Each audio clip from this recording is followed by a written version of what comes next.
March 27 Srirama Navami. தர்மத்தின் வடிவமாக இந்த பூமியில் பகவான் ஸ்ரீ ராமச்சந்திரர் அவதரித்த புனித நாள்.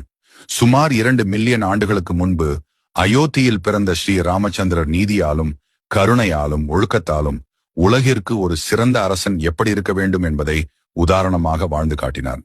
தந்தையின் கட்டளையை மதித்து தனது மனைவி சீதாதேவி மற்றும் தம்பி லட்சுமணனுடன் 14 ஆண்டுகள் காட்டில் வனவாசம் மேற்கொண்டார்.